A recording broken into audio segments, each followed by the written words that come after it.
नमस्कार, माझे नाव सविता इंगोले. माझ्या नवीन यूट्यूब चॅनल मराठी अभ्यासक्रम नवीन राष्ट्रीय धोरण यामध्ये आपले स्वागत आहे. नवीन राष्ट्रीय धोरण जेव्हा लागू झाले तेव्हा इंग्लिश मीडियमच्या मुलांसाठी हे पुस्तक तयार झाले, वसुंधरा. विद्यार्थ्यांना जास्तीत जास्त मराठी विषयाची गोडी निर्माण व्हावी यासाठी हे वसुंधरा पुस्तक तयार केले. या पुस्तकामध्ये फक्त गोष्टी नसून आपले महाराष्ट्रीयन सण, स्वातंत्र्य मिळवून देणारे पुढारी, प्राण्यांची माहिती, आपल्या पुढच्या भविष्यासाठी तुम्ही काय बनणार याविषयीची सर्व माहिती या पुस्तकामध्ये आहे. तर या वसुंधरा पुस्तकाचे 3री ते 8वीचे सर्व पाठ तुम्हाला या चॅनलमध्ये बघायला मिळतील. हे वसुंधराचे पुस्तक आहे. वसुंधरा वर्ग 3रीचे पुस्तक आहे. आज आपण पाठ क्रमांक 8 जादूची विहीर हा पाठ शिकूयात. मुलांनो, तुम्हाला माहिती आहे जादू म्हणजे काय? जादू म्हटली तर तुम्हाला आठवतात जादूचे खेळ. नाहीशा झालेल्या वस्तू म्हणजेच आपण म्हणतो की जादू झाली. तर असा हा पाठ जादूची विहीर आपण आज शिकणार आहोत. तर चला मग आता मी तुम्हाला एवढा पॅरेग्राफ वाचून दाखवणार आहे आणि त्याबद्दल स्पष्टीकरण देणार आहे. तर जर तुम्हाला कठीण शब्द असेल जसे कृष्णदेवराय, गृहमंत्री, तर असे जे जोडाक्षर येतील त्याला तुम्ही अधोरेखित करायचं आहे आणि तुमच्या वहीवर नोंदवून घ्यायचं आहे. आणि हे शब्द किती वेळा आलेले आहे ते सुद्धा तुम्हाला नोंदवायचं आहे. तर चला सुरुवात करूया. एकदा राजा कृष्णदेवरायाने गृहमंत्र्यांना राज्यात खूप विहिरी बनविण्याचा आदेश दिला. आता बघा, राजा कृष्णदेवराय कोण होता? हा राजा होता. कृष्णदेवराय राजा होता आणि त्यांनी आपल्या दरबारामध्ये असणारे गृहमंत्री त्यांना विहिरी बनविण्याचा आदेश दिला. आता बघा, आदेश तुम्हाला माहिती नसेल. मराठीमध्ये तुम्हाला शुद्ध मराठी भाषा आपण बोलताना बरेचसे शब्द आपण इंग्रजीमध्ये बोलतो. जसं आता तुम्हाला माहिती आहे की आदेशला इंग्रजीमध्ये काय म्हणतात. तर खूप सोपा शब्द आहे, नेहमी तुम्ही वापर करता त्याचा, ऑर्डर. काय? आदेश म्हणजे ऑर्डर. त्यामुळे राज्यातील लोकांना उन्हाळ्यात पाणी मिळू शकेल. पहा, उन्हाळ्यामध्ये जास्त पाण्याची कमतरता असते आणि बरेचसे गावातील लोक पाण्यासाठी इकडे तिकडे धाव घेत राहतात. म्हणून हा जो राजा होता, राजा कृष्णदेवराय यांनी आपल्या गृहमंत्र्याला सांगितलं होतं की तुम्ही माझ्याकडून धन घेऊन एक गावामध्ये एक विहीर बनवा, म्हणजे आपल्या राज्यातील सर्व लोकांना उन्हाळ्यामध्ये पाणी मिळू शकेल. तर अशा प्रकारे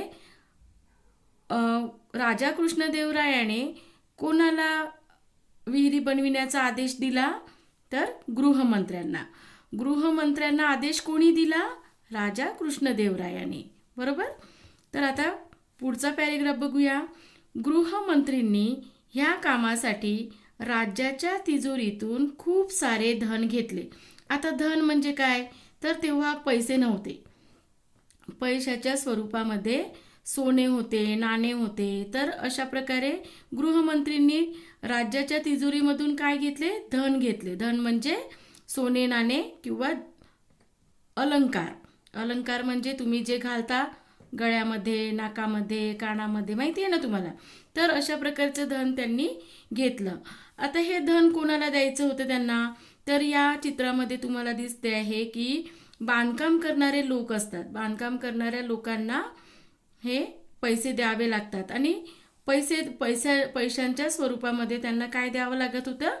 धन द्यावं लागत होतं. आता बघा, बांधकाम म्हणजे कशाचे बांधकाम चालू होते? तर विहिरीचे बांधकाम चालू होते. ही बाई काय घेऊन जाते? हे विटा घेऊन जात आहे. हा माणूस विहीर बांधत आहे. हा माणूस एक वीट देतो आहे. आणि नुसतं बांधकामाला विटांची गरज असते का? तर सिमेंट, रेती ह्याची सुद्धा आवश्यकता असते. तर या प्रकारे ह्या विहिरींचे बांधकाम करण्यात आले. तर लवकरच राजाच्या आदेशाप्रमाणे राज्यात विहिरी खोदल्या गेल्या. त्यानंतर राजाने एक दिवस राज्यात फेरफटका मारला व स्वतः काही विहिरींचे निरीक्षण केले व आपल्या आदेशाचे पालन पूर्ण झालेले बघून ते समाधानी झाले. गृहमंत्र्यांनी हर एका ठिकाणी एक एक विहीर बनवली, पण सगळ्या ठिकाणी बनवली हे आपल्याला माहिती आहे का? हे कोणालाच माहिती नव्हतं. म्हणून राजाने ते बघण्यासाठी एक फेरफटका मारला. आता गृहमंत्र्याने जिथे जिथे विहिरी बनवल्या तिथे तिथे त्यांना घेऊन गेले आणि त्या ठिकाणी त्यांनी विहिरीचे निरीक्षण केले. निरीक्षण करून त्यांनी पाहिलं की आपल्या आदेशाचे पालन पूर्ण झाले आणि त्यांना त्या गोष्टीचे समाधान पण वाटले की आता आपल्या गावामधले म्हणजे राज्यातील लोकांना पाणी व्यवस्थित मिळू शकेल. उन्हाळ्याच्या एका दिवशी राज्याच्या बाहेर गावातील काही लोक तेनाली रामाकडे गेले. ते सर्व गृहमंत्र्यांविरुद्ध तक्रार घेऊन आलेले होते. तेनाली रामने त्या सर्वांची तक्रार ऐकून घेतली व त्यांना न्याय मिळविण्याचा मार्ग सांगितला. आता बघा, उन्हाळ्याच्या दिवसांमध्ये काय होत असते की पाण्याची फार कमतरता होते आणि गावातील लोकांना माहिती झालं की सगळीकडे विहिरी बनविण्यात आल्या पण गावामध्ये एकही विहीर नाही आणि त्यामुळेच गावातील लोक तेनाली रामाकडे गेले आणि त्यांनी गृहमंत्र्यांविरुद्ध तक्रार केली, कारण गृहमंत्र्याने विहिरी बनवल्या होत्या, बरोबर. तर तेनाली राम हे कोण होते की गावातील लोकांबरोबर व्यवस्थित बोलणारे आणि आपले म्हणणे ऐकून घेणारे आहेत हे गावातील लोकांना माहिती होते. म्हणून तेनाली रामाकडे त्यांनी आपली तक्रार केली आणि तेनाली रामने त्या सर्वांची तक्रार ऐकूनही घेतली व त्यांना न्याय मिळविण्याचा मार्ग सांगितला.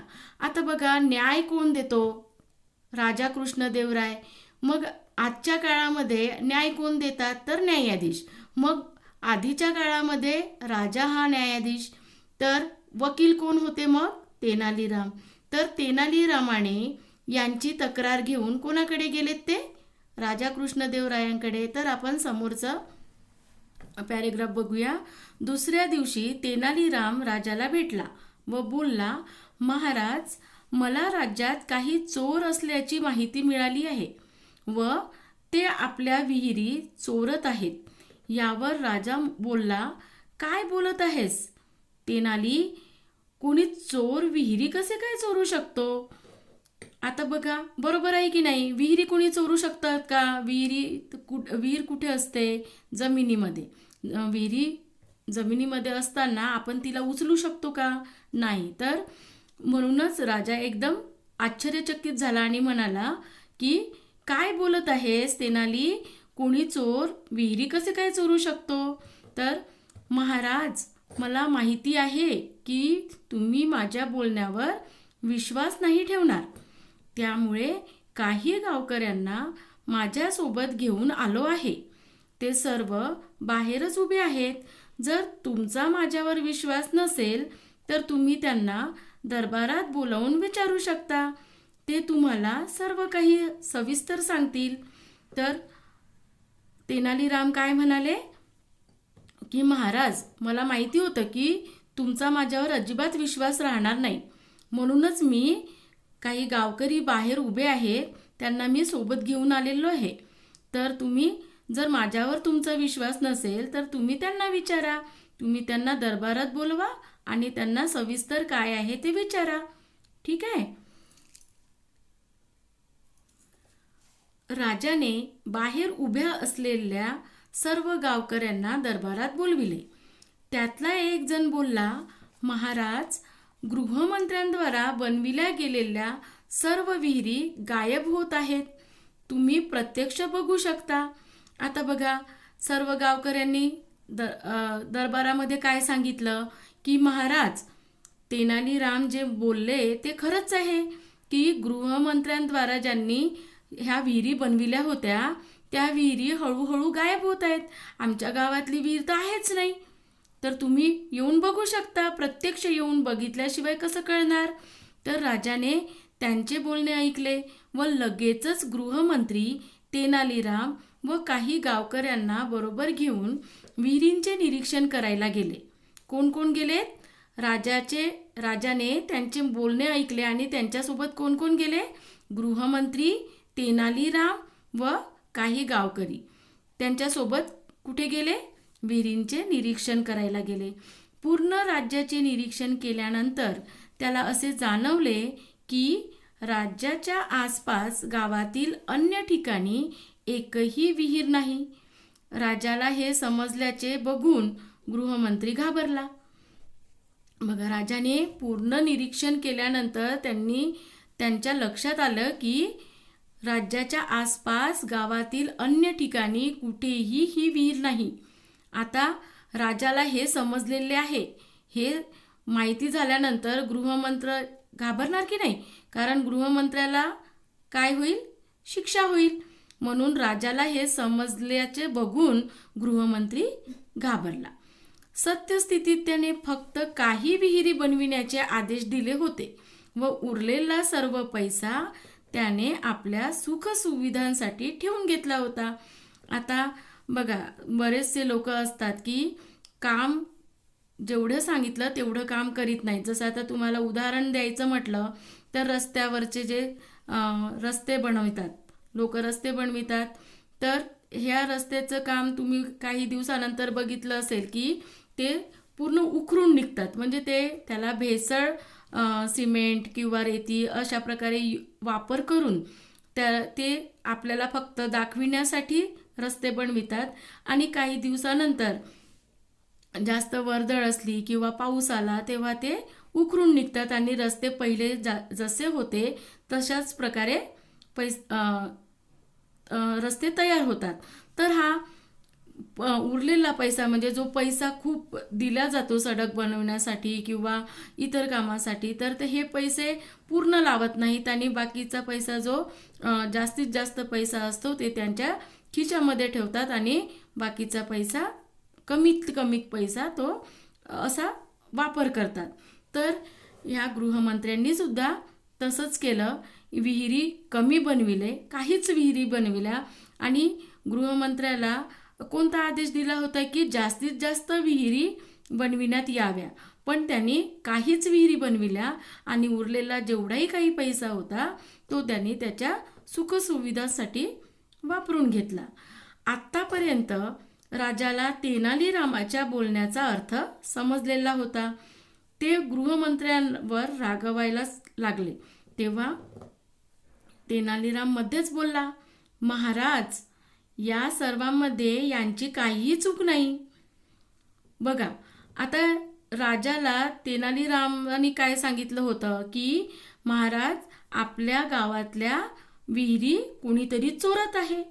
तर या गोष्टीचा या राजाला अर्थ समजला की तेनालीरामला काय सांगायचं होतं आणि त्यामुळे गृहमंत्र्यांवर रागवायला चालू केलं. तर तेनालीराम मध्येच बोलले की गृहमंत्र्याला रागवू नका महाराज, गृहमंत्र्यांना काही म्हणू नका, या सर्वांमध्ये यांची काहीही चूक नाही. वास्तवमध्ये सर्व विहिरी या जादूच्या होत्या, ज्या बनल्यानंतर काही दिवसातच गायब झाल्या. तर तुम्हाला कळलं का? ज्या गोष्टी आपल्याला दिसत नाही, ज्या नाहीशा होतात, त्याला आपण काय म्हणतो? जादू म्हणतो. ज्या गोष्टी बनलेल्याच नाही त्या आपल्याला दिसणार का? आपले बोलणे संपल्यानंतर तेनालीरामने गृहमंत्र्यांकडे बघितले. गृहमंत्र्यांना आपण केलेल्या कृत्याची लाज वाटली व त्याने आपली मान शरमेने खाली घातली. आता तेनालीरामने काय म्हटले की नाही महाराज, यांना काही म्हणू नका, कारण ह्या विहिरी तर गायब झाल्या. त्यामुळे तेनालीरामने हे त्यांचे बोलणे संपवल्यानंतर गृहमंत्र्यांना काय वाटलं की आपली खिल्ली उडवत आहेत. गृहमंत्र्यांना आपण केलेल्या कृत्याची लाज वाटली व त्याने आपली मान शरमेने खाली घातली. त्यानंतर राजाने गृहमंत्र्याला फटकारले व नव्याने विहिरी बनविण्याचा आदेश दिला. ह्या कार्याची सर्व जबाबदारी तेनालीरामवर सोपविण्यात आली. आता पहा, राजाने गृहमंत्र्याला फटकारले बरोबर आहे की नाही? की फटकारणार तर आहेच ना, की असे जर कार्य केले तर काय होईल, की गावातील लोक बिना पाण्याचे राहतील. आणि राजाचं कार्य काय असते, की आपल्या जनतेला सगळ्यांना सुखी ठेवणे. तर गृहमंत्र्याने काय केले, पैसे घेऊन घेतले आणि विहिरीचं काम केलेच नाही. तर त्यांनी नव्याने विहिरी बनविण्याचा आदेश कोणाला दिला, तर तेनालीरामला दिला. आणि ह्या कार्याची सर्व जबाबदारी तेनालीरामवरच सोपविण्यात आली. आता मला सांगा, की नव्याने विहिरी बनविण्याचा आदेश कोणाला दिला, तेनालीरामला दिला. राजाने कोणाला फटकारले, गृहमंत्र्याला फटकारले.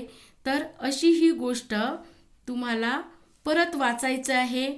आणि ज्या ठिकाणी क्रू गृह असे जे शब्द आहेत, गृहमंत्री आहे, कृत्य आहे, तर हे शब्द तुम्हाला तुमच्या वहीमध्ये नोंदवून घ्यायचे आहेत. तर आता पुढे आहे स्वाध्याय. तर स्वाध्यायाचा व्हिडिओ मी तुम्हाला दुसऱ्या नेक्स्ट व्हिडिओमध्ये पाठवेल. जर तुम्हाला हा व्हिडिओ उपयोगी वाटला असेल तर चॅनलला लाईक करा, सबस्क्राईब करा आणि तुमच्या मित्रमैत्रिणींना शेअर करा. आपण अशाच नवीन पाठासोबत पुन्हा भेटू. धन्यवाद.